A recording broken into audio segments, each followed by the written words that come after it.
Hello again, everyone. Welcome to another episode of Game Pass Grab Bag, your weekly podcast reviewing games for the Game Pass collection, bringing you three unique perspectives of varying skill range. I'm the one who came here to ball, Andrew. With me, the one who's been kicked out of numerous ball pits, Keith. Hello. And the one who wants to be a baller, shot caller, Aaron. Hello. This week, we played Ball Pit, or Ball X Pit, or Ball Cross Pit. But I'll just be calling it Ball Pit by Kenny Sun. Ball Pit is a arcade roguelike where it's a roguelike brick breaker game. We are playing as certain characters, basically fighting enemies by shooting balls at people. And once you return back to your base, build up your base, and bounce your characters around to build your base and keep upgrading your characters as you keep digging deeper and deeper to get farther in the world. But going around to whether or not this is a game or pass, I will start this off. Ball Pit is a definite game. I honestly don't know who I would not recommend this game to. This game is super easy, super fun, super quick, but super addictive. Like, we've played, obviously, a lot of roguelikes, but one thing that I absolutely love about this roguelike is, to me, it essentially feels like you have unlimited power. No matter what you are doing, there does not seem to be a cap. So you literally can keep leveling up each one of your characters, keep making all their stats better. So if you're struggling, just keep playing. You're just naturally going to get your characters are just eventually going to become gods on their own. This is a definite game. Yeah, this had popped up, I think probably a month or two ago on my YouTube. Someone was playing like a demo for it or, gotten a key for it. I don't know what it was. And I watched a few minutes. I was like, man, that looks like the exact type of stupid fun I would love. And then Andrew texts me and he's like, hey, Keith, you need to check out Ball Pit. You're going to love this game. And it made my day that day. This is the game for me. It's a definite game. It's like they were like, hey, what would Keith like to play? And then they built that game. And for that, Andrew, you're right. Everybody should play this. There's no reason not to. It's so simple and so addicting. It shouldn't be as fun as it is because of how dumb it is. But man, I sat down and I would just play this for like an hour or two at a time, just easy. Even though the runs are 15 less minutes, you're still going to be playing a lot of time in it. Yeah, it's just it can just fly by, and yeah, definite game, and I'll leave it at that for you. All right, so this is gonna be a game, but it's not gonna be a definite game. I don't think I'm gonna fall on this as what? So kick him off the podcast. As excited about this as you guys are. So, just to roguelikes, nice. Roguelikes in general, they're everywhere right now, and I don't know if I'd call this exactly a roguelike. This feels like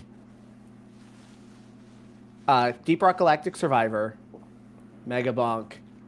It's those games, but just with a ball instead. Survivor games, I think. Yes, it's the same thing, just a different format of it. And so what I'm doing in my brain is I'm comparing it to games that we've played. Now, I've already said in our most recent Deep Rock Galactic Survivor one that was my favorite version of that game. And this game does not beat that. And they are similar. This one does do some different things that I actually really do love about it. So I'm not negative on this game. This is a game. I just wouldn't necessarily say this is absolutely locked down because it does not beat Deep Rock Galactic Survivor. Like right now, if I'm logging on and those two games are available for me, I'm going to Deep Rock Galactic Survivor because I think its meta progression is far better than this one. But I'm sure we will get into that as we talk it through. Oh, see, I disagree because Deep Rock Galactic has a cap. And, like, I've hit that cap, and that's a kind of, like... Sure, it's a massive cap, though. It is. I don't necessarily... I mean, is 500 hours to get the cap worse than unlimited? I mean, to me... It doesn't take 500 hours in Deep Rock Galactic. It could take you a long time. It takes a while, yes. To master every gun. To master yeah. Every class. master every level. But at that point, you beat the game and you're pretty much done. Well, that's my point. My point is I think the meta progression there is better than what's in Ball Pit. I don't like Ball Pit's meta progression. So I disagree with you there, but I see exactly what you're saying in terms of comparing the two. I do not like the harvesting feature. I think that. All right, let's just jump into gameplay. We'll talk. Well, there is a story. Yeah, there is a story. Technically, Tower Babylon. Yeah, as I said, Balbalon. It's Balbalon, Keith. So as I said, the story of Ball Pit, there was a great city and a giant ball meteor thing fell on it and crushed it and made a giant crater. Of course, the city was called Balbalon. And you are a group of treasure hunters. You, of course, only start as the warrior, but you are essentially creating a lift and going down the layers to try to get to the center to get to Balbalon and figure out kind of what happened. But each character, of course, has their own unique abilities and specific balls. When you are shooting in this game, you can either turn on auto fire or actually aim and press right and shoot the trigger. But you essentially have two different types of balls. You have your special balls, and then you have your baby balls. Baby balls are just, of course, the tiny little white ones. They don't do anything special. They just do flat damage, and that's it. But your special balls, of course, vary from giving bleed, poison, cursing, slow, burn, everything. And then, of course, as you're playing, you can combine the balls. So you can combine a bleeding with vampire and create a vampire lord, or create something just unique and interesting. Create a swarm of bees that also spread fire. So there's quite a bit of options as you're playing these rounds, and every time you're doing it, characters leveling up and getting stronger. And then, of course, every time you complete a run, you're gathering resources, wheat, wood, and fire and stone, and you can create structures. You're finding blueprints as you're doing your runs. Hey, you can now build the monastery. You can now build, a schoolhouse, which also will unlock new characters. You could build an apartment complex, which unlocks the cohabitants, which is just another character that plays a different way. Instead they shoot two balls at a time, or maybe someone shoots from the back of the line. One person throws the balls.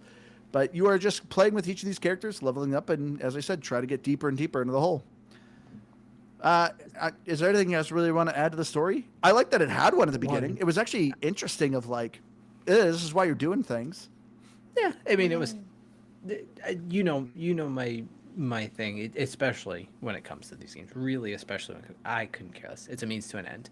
Hades and a handful of others like that are kind of an exception, but when it comes to this type of game, I couldn't care less. This is a survivor game again. Yeah, I wouldn't compare this to Hades. I know that you're gonna.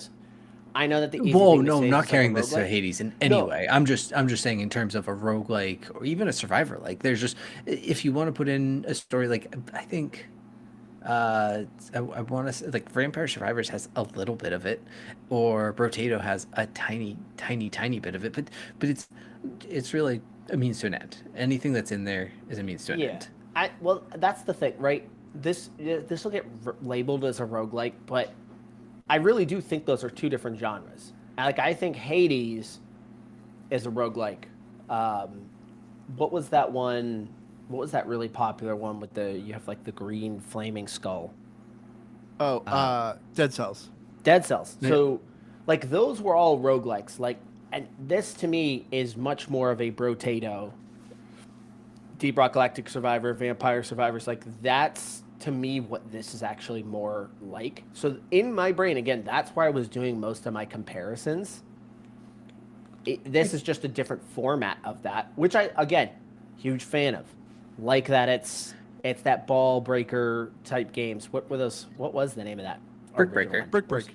Brick Break. Yes. What? I think that's a really clever way of kind of evolving this. But yeah, that's to me again where my brain was doing all these comparisons. Well, what I think it is, I think they're both roguelikes. They're just kind of subgenres. I guess to get technical or semantics about it, they're kind of subgenres. It's sort of like saying that Madden is a sports game and NBA 2K is a sports game. You can't compare them because they're completely different sports games, but you can say they're both sports games because they are. And I'm not even arguing with you, but that's how I think I would categorize it, because I agree with you. I'm not going to compare this to Hades, and I'm not going to compare it to Dead Cells. Heck, I'm not even going to compare it to Slay the Spire, right? but it is still a roguelike. But the survivor aspect of it is a whole different subgenre. And even interestingly, this might just be more of a YouTube phenomenon, but I think it's kind of funny is that like Balatro has become its own little subgenre of people like you see people describe it like, oh, it's Balatro but Brick Breaker, and you're like, no, it's not. I can see what you're doing in that Balatro took a game style of another thing, and like now you're really spreading it thin. I'm in line with the Survivor roguelike thing. And the only reason why I think it's kind of important to discern that, especially when you're at least talking about the story, is when it comes to the Survivor genre of these games, none of them have stories. Like, this might have the deepest lore of all of them, and there isn't that much there. Like, it literally comes in with a story, and that it kicks into the game within, like, 15 seconds of the story. And so it probably has the most story, and yet it really isn't one. And these games don't need them, though. That's not why anyone would ever play these games. It's obviously not the reason why I would ever recommend these games. So that's the reason why I think like it's important to kind of discern them, because Hades is known for its story. Yeah. But these Survivor type games, they are definitely not. So yeah, I mean, there's kind of a story there, but not really. Yeah. I mean, did any of you actually like roll credits? Keith, you 1000%ed this, didn't you? I did. Did you really? Yeah, I saw it. I pulled it up yesterday. I saw you had 1,000 on it. Really pretty easy, honestly. Yeah, I mean, pretty close. But so then you definitely rolled credits then. Yeah, that I'm just ending cutscene. I do not suffer from epilepsy, but my God, you know what it kind of reminded me of in a weird way? A drug trip. No, do you remember Dr. Mario's ending? Did you ever beat Dr. Mario? Played it, but never beat it. The little viruses, it's them like up on a hill, and a spaceship comes and takes them away, and it's like this weird little like, I don't know. That's kind of what it reminded me of. You're just waiting for them to all collect around the spire, and then they all take off or something, I guess. I don't know. It was kind of weird, but that's not what we're here to talk about. This is not about the story. This is about the gameplay. Yeah. So I guess it is easy to kind of 1,000 this game, but I do love. As soon as you beat this game, so as I said, as you're playing, you have to beat each layer with so many characters. Like the first layer, you just got to beat with like 2 people, but obviously it picks up because eventually you can play 2 characters at once. And every time you beat a boss, you get gears, which upgrade the elevator, which lets you go down deeper into the mine and unlock new arenas that you're kind of fighting in. I love this. As soon as you beat the game, which I thought for sure to beat the game, you would have to beat the final boss with all characters. No, you only needed to do it with like 8 or so. I think so, yeah. And then it unlocks instantly New Game Plus, and you're just going deeper into the mine, and I loved how it just kicked off into that. To me, this game's loop is so incredibly addicting. I do agree with you, Aaron. So Aaron was talking about how the base building is kind of the weakest part. Yes, it is the weakest part, but I didn't hate it. Like there is a lot of times where I just want to hit retry. I want to do another run, but I'm like, well, I got to go back to base. I got to use the harvesting and actually like do it. So as a base building goes, actually Keith actually shared an image of it. The base building in it is super simplistic. You're literally kind of just plopping little buildings in an area, and you send your people out. They hit the buildings, and they'll either upgrade the building if you paid money for it, or they're going to go around and collect the wheat, collect the stone, collect the wood, and you're just slowly just building this little plot of land up, this base. It's super simplistic, so I didn't hate it. To me, it was a little bit of a distraction, but like it didn't take away from the game. Oh, well, that's part of my issue, though. Part of my issue is it felt like in theory, this is a really cool idea, because it's for those that don't understand when Andrew's saying you send people out to harvest, you're playing the brick breaking game. With this, they're bouncing off of things. But at the end of the day, I'm like, I don't know. This really doesn't do anything. Like, I just put buildings and I bounce people off of them, and all right, now back to the game. It just didn't. I wish there was some strategy to it. Like, I wish there was you could only have certain buildings. You know, maybe it was like, and you do some of your like developing here. Well, I can only have these type of buildings. What type of run do I want to have? Okay, I'll put these buildings here. No, that would annoy me. You have to keep changing your buildings for a run? I'm just saying this as like kind of a theory. I don't. Your theory sucks. Okay, but my point was this was pointless. My point was this was pointless. Where, again, not for compare. I'm gonna try not to do this the whole entire time, but it's just closest and it's the thing that I love the most. But in Deep Rock, it had a looter element to it. There was a loot development element, and it was much more RPG built. And so again, that scratches an itch for me where I'm like, okay, I love those types of things, so I get both of these things married together. This meta progression was like, I pop some buildings down and make my guys bounce off them a little bit. All right, back to the run. It just I don't know. But I didn't properly utilize it myself, but because you don't need to, truthfully, it's a I don't know. It's not a knock on it, but it's like this feature that they put in, but it really doesn't matter. The resources don't really matter a ton. Yeah. There's a few buildings towards the end where you're like, oh man, I really got to save up for these. But large in part, you kind of just always have enough for what you need. Everything comes so easy. And honestly, you know, and like I said, I still think this game is so much fun. It doesn't take anything away from it. But unlike, I don't want to even say Vampire Survivors or Potato, those ones are kind of on the easier side. But at least for me personally, recently, like comparing Megabonk, I feel like my progression is so slow in that game because it's difficult. Like it is a challenging game. Ball Pit's not very challenging. I think I maybe have 5 to 10 probably like true failed runs if I were to go through it, and there was none of them that I was like, man, I'm never gonna get this. It was just like, oh dang, didn't get it that time, guess I'll just fire it up and I'll probably do it next time. It really felt like I was always winning, and I don't mind that. There's never gonna complain about a game that just feels like I can win it all the time. But unlike some of these games, the challenge isn't necessarily there, and I think that's what takes away from the need of that meta progression area.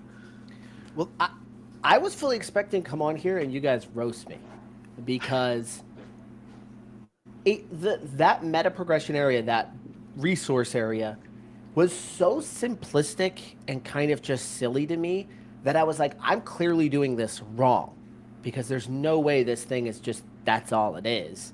So I was expecting to come on here. I specifically didn't want to say anything. I wanted to come on here and let you guys roast me, be like, Aaron, you did it wrong, and then rip me apart. Instead, you guys are kind of like... That has been your thing of doing the thing wrong. No, because like there are certain buildings that you have to have like ranges on. Like the screenshot Andrew was showing of mine, I was all proud of myself because it's like, if any buildings within this that give a stat boost will give a +1 if they're within this range. And I like weaseled and manipulated everything so at just one tiny little square and they would count. And then my very next run, I leveled up the guy who got me that building, and it was like, hey, it's leveled up now, it has a wider range.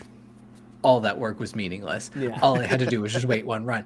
But there was like a brief moment where that whole option of like building the towers or moving them around felt cool. It felt meaningful. It's like what you're saying, Aaron. That's and then all of a sudden what I would have wanted. It was just gone. And so while I'm with Andrew on the ultimate kind of unlimited power of this game, drip feed it to me a little bit more, maybe, would be like my only ask. Just let me work a little bit harder for it than I have to, because it just kind of just hands it out to you. Like, here, I'll go one step further. I just already thought of a new way of doing this. What if you could only get the bonus from the building if you hit it before your run? So now what you're doing is trying to figure out your maximum way to bounce your guys off to hit as many buildings as possible. I mean, to that point, because I think Andrew's gripe was that, you know, having to do that every run. If I just do like a rerun, you just get the same one. Like whatever your results were from the last run, that's what you start your next one. And if you go back to base, that's when you reset it. Yes. So I'm just saying, like, if you know you're going down with this character's flaws is he's inaccurate and stuff like that. So you're like, okay, well, I want to build specifically for that. And this current format, as long as you have built the building, you get it. You're good. But why not create that to where there's some layer of challenge? That it was, again, that meta stuff, the on top of the game stuff. I was like, the game itself, great. But then the whole build and harvesting stuff was like, I don't get this. And I came on here going, these guys are going to be like, you are such an idiot. This is all this stuff. But you guys are kind of confirming that my experience is accurate. It's just, I mean, it's definitely the weakest part of the gameplay. Which is a bummer, because I think with these Survivor games, I'm noticing now, that's the part I'm the most excited about. Like, that's the thing I'm like, when Andrew's talking about this unlimited power thing. Yeah, I can kind of understand that, but it's the building to that process is the fun part to me, and that part was just a letdown. So, well, I don't know. I feel like Andrew's just been sitting back. Yeah, Andrew, roast Get in here, Andrew. Roast me. I mean, well, that's what so I don't know if you've gotten that far, but at the end, you do get buildings that have unlimited upgrading. You can just keep upgrading them. They keep upgrading the stats. So, like, that's what I like about it. There is this unlimited power. And that's what I feel like. That's what I've been loving about this game.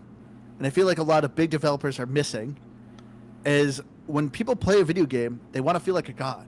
They want to have that unlimited power. That's why we always talk about how much we love Dynasty Warriors. That feeling of being a soldier just smoking everyone on a battlefield. Like, that's when Diablo 4 first came out. People loved that when you got these builds that were broken. And then the developers would come in and be like, nah, it's too powerful. We're going to stop you. And then it just instantly ruins things. So I understand where you're coming from, because obviously, as a big gamer, I do like to have a challenge. And I do agree with Keith. There's probably a handful of times where I lost a run. And, this game doesn't really require too much strategy. Because it's very easy to aim your shots. There's a reticle that it's always kind of showing you where to go. Especially some of your characters. Like, one character literally throws balls. So you could literally just throw it into pockets and just kind of smoke everyone. But just the ability to just play with things, like I said, with the special balls, combining them to make these weird, outlandish combos is super fun and addictive. So, to me, the whole base building thing was such a side thought that it didn't take away anything from me. I was hoping, I guess I do agree with you, I was hoping maybe for a little bit more, because I love base building and management stuff and factory building. So when I saw that in the trailer, I was like, oh boy. Oh yeah, Satisfactory just came out on Xbox, and it might ruin the podcast. But yeah, it's just, so I get where you're coming from with the base building. But also too, we also didn't really mention it. It's also kind of an idle game, because even when you're not playing the game, some of the buildings you have up there, characters are progressively collecting the resources while you're not playing the game. You set it up right, but it's so minimal. I disagree with Aaron that it takes anything away from it, but I 100% agree that it's the worst part of the game. Truthfully, and you said it, I just want, like, the combination that system in the gameplay is what makes this the most fun to me. So, like, in this style of games, we've seen it for a while now. You have Vampire Survivors. They were one of the early ones that did it. You'd have your weapons and then your items. Those would combine to create a special item or special weapon, and that was how you kind of synergized your build. This game says anything's a synergy. You have your evolutions, and then you have your fuse. Everything can be fused. Not everything can be evolved. The evolve creates something special. The fuse is just mash it together, and it creates like a hybrid of whatever two you put together. And that ability to combine, because then when you get to the two evolved balls that you get to combine into two, things just go off the rails, and every run feels a little different no matter how you try to build it. But you're not trying to build like, oh, I hope I get this time, outside of an achievement, really. You're just like, I'm just going to build what comes my way, and it's all going to be fun, but it's all going to be different. I'm going to use your guys' words against you, though. I agree the evolution thing is cool, but here's the problem. I didn't necessarily care what I was evolving, because it just didn't really matter. It's like you guys have pointed out.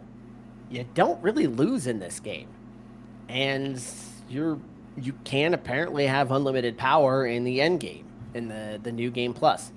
So what do the combos matter? Was there really a combo I absolutely hated because it cost me my run? Was there a certain type of build I was trying to focus on? Where again, I'm trying not to compare everything, but I'm going to do it again. With Deep Rock Galactic Survivor, there were weapons that I knew this one was going to be difficult for me because I do not like how this gun operates. And I hated doing masteries for it because, good lord, this is going to suck to have to play a match with just that weapon. This one, I don't know, I'll combine everything. Cool idea, and it was fun. I liked when I created Toxic Earthquakes. That was a lot of fun for me. But did it change anything for me? Did I suddenly feel like, ooh, that was not a combo I'm going to do in the future? No, because I could still win. I still had no problem I disagree. Because another great thing about this game, it has great stats. So anytime at the end of your run, it literally shows all your balls and all your gadgets. And it will say how much damage it did. It even says how much DPS it does. Yeah. Damage per second for the non-gamer people out there. So I could straight up see, hey, when I had this ball, it was great. But then I fused it with the ghost ball, and it was just passing through people, and my DPS dropped. I've had that happen a couple of times. So there are some combos you could do where, like, that sucks. How that was often did it cost you, though? Hundreds of times. No, because you both said you weren't losing much. Well, now I will say, I only really I don't want to say scratch the surface. I didn't go far into... the game. you did the complete opposite of scratch the surface. Here's the thing, Aaron. Here's the thing. I'm gonna blow your mind. Leaderboards. So this whole thing is built on, well, not built on. That's a really dramatic way to put this. But there is leaderboard to every single level. You're trying to get the best time. So going with Andrew's, unlimited power thing, you want to keep grinding it out, get your guys power stronger, more powerful, try to beat the leaderboards. So I say I scratched the surface in terms of beating whatever, but like I haven't tried to like dig my heels in on trying to min max. Now this is for the people who really want to play out a game. Obviously that's not what everyone's going to do and try and min max this game, but there is aspects of that, and to me, I think that is a very fun dynamic of it because there are characters that have really, really good synergies if you can get the right combos. For example, the Sisyphus character, he doesn't do any flat damage from his special or the baby balls, only does area of effect damage, but it like amplifies it by I think like 3 or 4 or something like that. So you start to get these combinations of balls that normally have a area of effect, fuse them up and combo them with some area of effect, and it's just like every single wave is just clear. Like, okay, I'd be interested to see what happens if I do this on a new game plus very fast or whatever, you know what I mean? Like that's what I want to start playing for now that I've kind of fully unlocked the game. I will be the first to admit, games like these, I mean every single one of them should have leaderboards. Because to me, this is a great example of even if your meta progression isn't great, leaderboards can make up the difference, in my opinion. Yeah. Because I'm kind of the same way too. If the challenge is there with a built-in leaderboard, even similar to what Megabunk does where they just reset theirs every week, I think that is a way to keep people drawn in. And yeah, this unlimited power thing, I wouldn't really care about, but with a leaderboard, that suddenly becomes a little interesting because now you're building because you want to beat somebody else. That's the progression. So I do think that was a smart move, and I do think more games like this should consider that. I'm always surprised when they don't have them. Let's just put a dang leaderboard in there. You got the scores in there. But I mean, do they have the scores? They have run times. It's not scores, it's run times. Yeah, but it's run times, but I'm saying like you can see the damage. It's obviously it would be cool if you could you could see like what people's run was when they had that number one score, because I think Megabunk does that. Megabunk will show you the characters they were playing. Okay. I don't know if it shows you the items, but it definitely shows you the character we're playing. And items can be tough because, well, no, in this one it would be pretty easy because you are limited to 5 and 5. Yeah. Ultimately, but yeah, I love the leaderboard aspect of it. But like something that we haven't even really talked about, like Andrew mentioned that there's different characters that have some different styles, but there are characters that have just an entirely different gameplay, and I think that that's one of the most, maybe not something that makes the game the most fun, but just a really, really cool touch. So you have, what, 3-4 different characters I can think of off the top of my head that just completely change the gameplay. You have one that just picks all of your stats for or skills for you. Oh, yours is so much more organized than mine, Andrew. Not surprisingly. You have one that just plays the entire game for you. One that makes it a turn-based game. Which the turn-based guy is very difficult. I liked him at think he's first. difficult. I thought he was boring. Yeah. And honestly, what I did for him, bosses. I was gonna say what I did for him every time was the final guy there, the one that plays the entire game for you. I would do the turn-based and me too. play the game for you, and it would just go through it. But I don't know, they weren't even necessarily the most fun characters, but I thought it was cool that they had these characters that just completely twisted the gameplay on its side. Yeah, that's what I really liked. It's like, this is a very simple game. Like we said, it's Brick Breaker. And it's like, oh, but there's different heroes. And the way they all play is surprisingly very drastic. And it's awesome of like kind of, and then like I said, eventually you can play 2 people at a time. So you naturally kind of combine them. And I was like, okay, this is cool. So what was some of your favorite heroes you guys like to play as? I liked the one where they bounced off the bottom, and the wide arc, like those two together were one of my favorites. And then the Sisyphus and the Ninja were really fun together, because if you could get those area of effect balls going, it was just destroying everything from the back line and just constantly freeing it up. Yeah, Earthquake was like my favorite. Like that was my favorite ball. Like I don't know why, maybe it's just because of the area effect, but I always liked if I had the option of picking up Earthquake. The Shade guy is probably my most losses, because he shoots from the back of the line, and basically and enemies are constantly obviously dropping in the back. So if you do not kill all the enemies and some are just kind of getting away, like they're going to be hitting you. They're going to start attacking you. And so especially when it came to the mini bosses, it was always very difficult to kind of catch up and make up for lost ground. I wish I had a screenshot of mine right now. It's just completely nuts. Of your town compared to Andrew's. I have everything unlocked as far as all of the plots of land, but 90% of it is empty, as opposed to this. And I'll just kind of move things around where I need to before to level them up. But this is where, to Aaron's point, it would be so perfect if there was some element of like what you hit in this sequence was what was available to you. Because then what Andrew is doing versus what I'm doing are all of a sudden completely changes the gameplay, right? Yeah. That's just what I'm thinking. I'm just thinking, to me, there's meat on the bone there.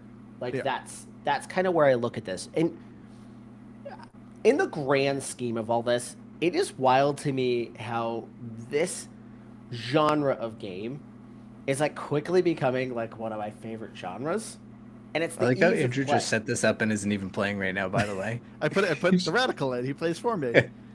So it's just I'm like, I love these types of games, and the creativity in this. You are 100% right. The characters in this, of all the kind of bullet hell survivor type games, this is the most creative. I think the synergy. Well, have you seen the Plinko one? Well, that's not a bullet hell, I guess. I just think this seems to be the most creative and interesting. And it makes me wonder, what is this going to look like, 3 years from now? Because I feel like these games are coming out pretty quickly. Like, I feel like we keep getting a new one of these types of games. Yes and no. Well, we're getting them recently. Like, we've talked about how, like, this is kind of the year of indies, which is true. But not only that, this is the year of solo indies. Well, no, I guess not year, but this is like the age of it. Because this is one guy who made this, right? Yep, Kenny's son, and it says Kenny's son and friends. He had some friends help with, like, I think some of the music and I think some of the pixel art. but all in all, it's mostly done by one guy. But same with like Balatro was done by one guy, Stardew Valley was done by one guy, Vampire Survivors was done by one guy. Actually, I think technically two guys, but either way, like these games that are becoming super. Oh, and Megabonk, isn't Megabonk one guy too? Yeah, it's one guy. It's like that's what's also so crazy is like a lot of these people are just like, I want to create my game, and they're super addictive. And they're becoming millionaires. And it makes me wonder again, just a few years from now, if like the creativity is hitting this level already with a single person. I'm sure there'll be more single guys that are just making these types of games, but how wild is this going to get? Like, for me, it's just really, really exciting because I'm loving these types of games. I'm having a ton of fun with these types of games. And when you see the creativity in this one, you're like, man, what comes next? Like, I can't wait to see what comes next. I know, like I would have never thought of Balatro, a poker roguelike. I mean, heck, even there's a Brick Breaker roguelike. It's like, what the? Who thought of this? But it's awesome. And it's funny too because it's like you play it and you're like, oh, this just makes sense. You're like, you play it and you're like, I could have thought of this. I'm like, no, I couldn't have. But because of how much sense it makes, it seems like it's so easy to think of. But I do wonder, like, if it's just like in a good way, the availability of these like Unity and all these free engines that are just available to people, especially indie developers, and they charge them very, very little. It's like per download usually, whatever the case may be. It's like it makes it just more accessible, and so we're getting the benefit of it now. I don't know, when do they screw that up? We'll see. Time will tell. But as of right now, it really is just getting us a lot of high quality games. Have you ever just like perused around itch.io? Yeah, there's like, a lot of like. I guarantee you, this was probably on there 6 months ago or something like that. You know, it's like there's tons of games on there that are just sitting around, and all of a sudden, 8 months, everybody's talking about it. Yeah, and when you consider too, like these single developers, not to go like completely off topic here, but you know, with AI helping so much in development, you could probably use that to help you, as even if you're not super skilled in coding, you're always going to have something there that's there to help you with it. So you're going to have these engines that are easy access for people, and these people with really good ideas that just don't know how to completely code are going to have something helping them along too. I just think, again, in just a few years, I think we're going to have a version of this game that's just going to be unbelievable. Like, we're going to look back at this stuff and see, like, yeah, it's fine. Yeah, I need more microtransactions. Like this is basically a mobile game. Which, Aaron, how would this be a good mobile game? Yeah, actually. I mean, it really would be awesome on mobile. It would be good on a mobile game. It's so much fun. I mean, it's very simplistic, so I think it actually works on a mobile game. And I actually think in a lot of ways, I bet this isn't as like when you're playing a normal version of these Survivor games, there is a lot of graphics happening. I actually think this one's a little bit more tame. Yeah, I mean, it's already a vertical, so it would actually make sense just sitting there holding it in a phone. Yeah, it would just kind of work, and I don't think you'd be like taxing a phone with like insane graphics, so you could probably get away with doing something like this. Yeah, because it's all grid based. There is like outside of the balls, there's a theoretical maximum of graphics on the screen. Yep. But yeah, I don't know. I love this. I love this style. I'm glad you're just coming around to it. Yeah, I like Aaron's kind of brought you into the fold. Anytime Aaron was like, "It's just a mobile game," you instantly were like, "Game sucks. I can play this on my phone. Don't like it." I remember case about with Slay the Spire. Like that game is like universally like gets a ton of awards. And you're like mobile game. I think again, this is where we come back to like. To me, there is a fine line between just a straight roguelike game and a Survivor game. I'm finding I really love the Survivor game. Like, I know I've played Hades, and Hades was fine, but it was not something I was ever going to be super addicted to. These were games that I would absolutely get addicted to. And you know what it is? And this one is, you're 100% right, this one's even better at it than Deep Rock Galactic Survivor. Ooh. The pace at which this game runs is awesome. Like, a run is a perfect amount of time. Where a log run's 15 minutes. Like, Deep Rock, you have to do multiple levels. Yeah. And then if you do a level mastery, it's 10 levels. Oh, it's so long. That stuff is miserable. Yeah. But this, you can absolutely pick up for 15, 20 minutes and make some steady progress. And I do appreciate that about this. I think that this thing is paced perfectly per level. I mean, honestly, even Megabunk. Now, obviously, not everyone's getting into the leaderboards, but those are like 12-hour runs, and you're still like what, top 10% maybe. Yeah, I mean they've been trying to nerf that and keep people from doing insane, multi-hour runs. But yeah, people on the leaderboards are doing ridiculously long runs on that game. Of course, that's crazy. It's so long. But you know what? It goes in hand with just this whole genre, and the outlandishness of it is, and I think Megabonk is one that's leaned into it the most. Is that yes, they're trying to curb it, like you said, but that's kind of what they want. They're like, yeah, let's just see how you can break our game the most, and we'll tweak it a little bit, and just keep breaking it. I think that's so fun about these, and I think that's at least that's what I've always liked about them. And I feel like I don't know, maybe that's kind of what's got your hooks, Andrew or Aaron too. Yeah, that stuff. It's really it's really working for me right now. So I'm just I'm a big fan of this. I'm looking forward to it. I like that Game Pass has been grabbing all of them. Yeah. So really, all of these we've been able to experience, except for Megabunk. But who knows? Maybe that could come to Xbox. But well, I mean, I guess it could come to PC. But yeah, I was gonna say otherwise it's not on console yet. But that would be awesome. Yeah, but the fact that these are all hitting Game Pass is just great. I know. I mean, the fantastic thing about these type of games too, are the price points. Like they're all super cheap. This one is $10? No, $15. But like, I mean, that's usually on the high end. I mean, wasn't Megabonk like $15 as well? It's $8, yeah. They're usually 8, 10, like 15. I guess is a higher end one. So Ball Pit, I guess you lose some points there. You're a little more expensive. I mean, will you get your money's worth? Yes. Yeah, I know. Yeah, you definitely do. It doesn't even take much to do that, but you will have enough fun to absolutely justify the $15. And I know the greater conversation here, and this is the thing that we've brought up before on previous podcasts here. This is a single developer with some help from his friends. He's probably pretty wealthy now because this game has created some notoriety, and he doesn't need to sell that many copies, and it's all going into his pocket. Well, he's making splits probably with Steam or Xbox, wherever you're selling it through. Yeah. But all that to say, he's probably doing all right now. And the big kind of conversation here is all these studios and the ludicrous amount of money that they're throwing behind their games, and they don't even get a fraction of the popularity that these types of games get.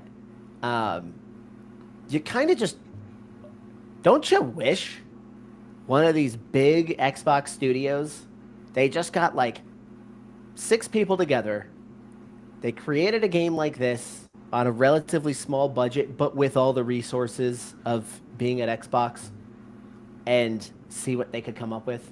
But do you think they could actually come up with something? Because that's generally what I feel like you get with these studios, is they lack creativity.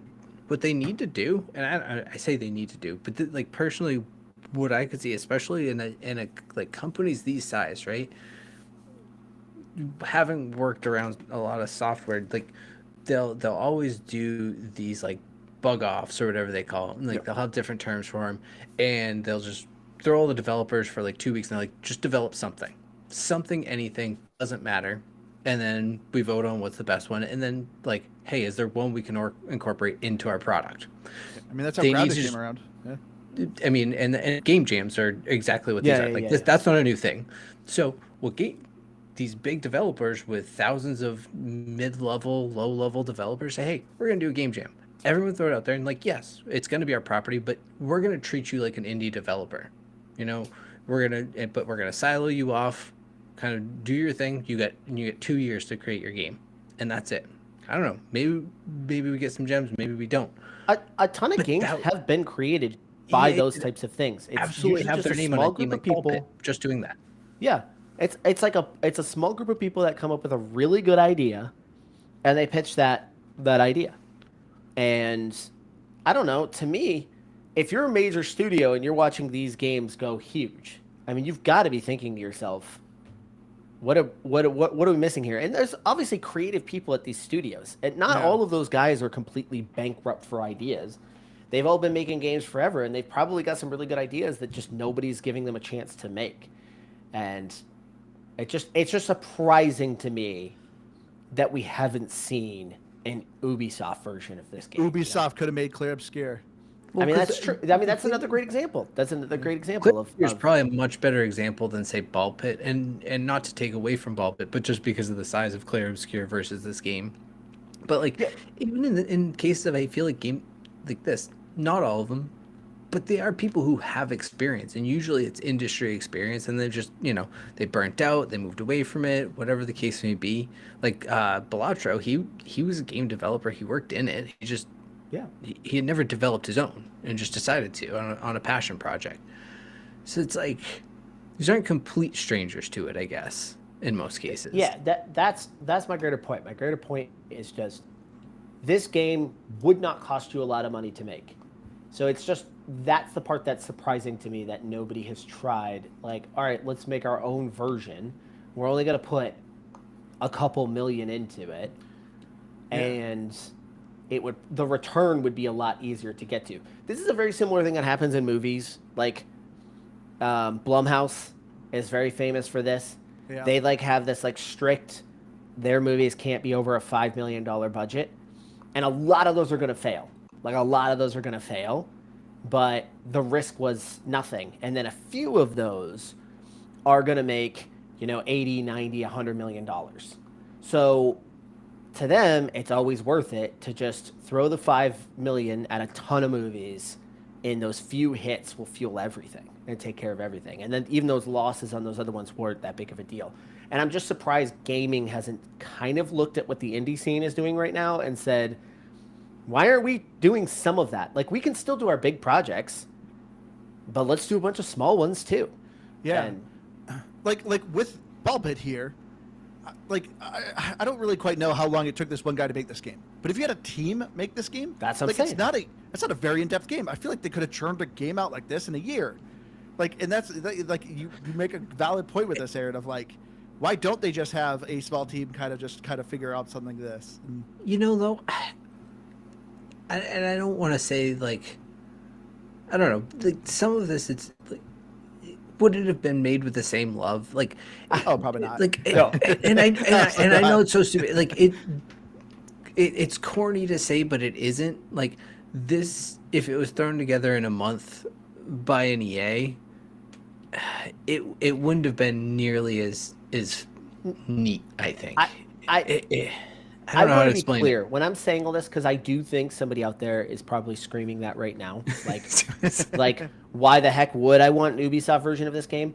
I will fully admit that I'm only throwing that out there because I want more of these types of games. I don't care where they're coming from. I just want to try more of them. So for me, so for me, I selfishly want everyone to make one because I want to see who makes the best. That's kind of where my brain is at. So do I think Ubisoft would make a better version? No, but I still want to see it. See, I'm with you, Aaron, and I do love these games. I'm waiting for, why has no one done a tower defense one? Tower defense is such a dead genre now, and I miss tower defense games. It's literally just, I'm not even joking, it's just a mobile genre now. That's all it is. It's sadly really... If you argue, it's Vampire Survivors, but you don't move. Yeah, it's just, it's such a mobile genre. I could not imagine somebody making one seriously. I would argue that a lot of those mobile games are also crossed over onto Steam, and you'll see a lot of them on there. But unfortunately, you are right, and it's a sad thing to see. But I want so many more of these games. I mean, there's going to be a Warhammer Survivor game. Yeah, I just saw that was announced. All right, I'll play it. I was just thinking about it the other day. Why is there not a Helldivers Survivor game? I mean, it's called Helldivers 1. Helldivers 1 was a top-down shooter originally. Yeah, it's a little different. All right, well, never mind. I stand corrected. But, could be again. Let's bring it back. Just call it a Survivor game. All right, are you ready to move on to graphics? Yeah, graphics are fine. Aaron, it did have pixel art. It is pixel art, pixely. but you know what? I kind of like the little bit of charm to it. I like that the city, at least when the city that kind of comes up out of the pit and down, it has like this 3D-ish look to it that I really like. I also like the character art. I think the character art's kind of fun. So I think it's kind of goofy. It's people literally in boxes and they don't really kind of move. it's pixel art, but with a little bit of some kind of charm to it. So I'm not completely against it. It's got a Coraline aspect to it where they don't have eyes. Not all of them have eyes. I was waiting for an explanation about the people that like all the people you play as literally look like zombies. Yeah, I like that. It's cool. Yeah, it's a cool look, but it doesn't make sense, and it doesn't need to. I'm not saying it does, but I'm just saying it. Again, there is no story to this game. Like there really isn't. No, but it's cool. I like it. But it is cool. They all look very unique. It's fun. Actually, Andrew, I'm just seeing you don't have it on here. But one thing, not that it's a huge deal because the game isn't very hard, so it's a medium gamer tip, I suppose. But in the settings, you can turn on a hitbox, so it gives you a little blue circle on your character that shows exactly where you'll get hit. That would have been helpful. It is super helpful. Like I said, it's not needed, but it's helpful. No, but it's helpful. Yeah, very. Because I've died in a couple boss fights where I'm like, I don't know how I'm getting hit. Yeah, especially when you have the double characters, it makes it a little easier. Wow. Well, that is a good tip, Keith. Music, though, the music's very good. There's actually a handful of times I thought this music was done by the same guy who did Cult of the Lamb, but it's definitely not because that guy unfortunately died. Oh, okay. Never mind. I was going to say, like, how do you know? Did you look it up? Oh, no. Yeah, his name was Riverboy. Did you not? Oh, no, because I remember, I don't remember if we did the episode with him, but Nate from Gaming Together, yeah, he bought his album and everything like that. I remember I messaged him that, yeah, he unfortunately passed. I think it was a car accident or something like that. But yeah, there's a handful of songs in here that I'm like, this sounds like it could be from Cult of the Lamb. How good is Cult of the Lamb, by the way? It's a lot of fun. It's been a while since I played it. I've debated buying it before. Did you probably never played Moonlighter, did you? No. Moonlighter's great. That's on Game Pass. It's more of like a twin stick shooter. It's not even truly a roguelike. So I bought Cult of the Lamb, and I liked it, but it never quite fully hooked me. I've only beat the second boss. There's like, what, 4? Yeah, I think I've beaten all the bosses. But it's always on sale. Like, they always have it on sale. Yeah, they have a ton of updates and I don't think you would love it as much as some of these other ones. All right. Yeah, it will not replace Deep Rock Survivor for you. Nothing will. New on Game Pass, you might check out Halls of Torment, though. Oh, yeah. I did see some of that. That does look fun. Yeah. If you didn't like Hades, you probably wouldn't like Cult of the Lamb. Gotcha. The base building in it is kind of fun. It's kind of fun running a cult and like sacrificing people.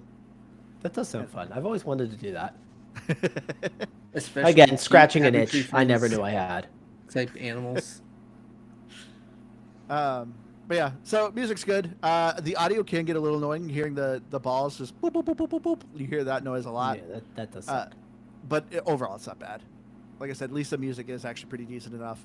But anyway, achievements are pretty good. They're pretty fun. Of course, you're getting a lot of achievements for beating a level so many times, unlocking this character. Easy for achievement hunters, as we've said. Keith, there's 1,000 in the game. It'll take a little bit of time. Time to beat, I think, for completion is something around like 36 hours. Not awful. So, yeah, for achievement hunters, it's definitely worth it. Yeah, once you unlock the double characters, you just kind of look at, I don't know, it started on the first level, because nothing involves New Game Plus or the fast modes as far as the achievements go.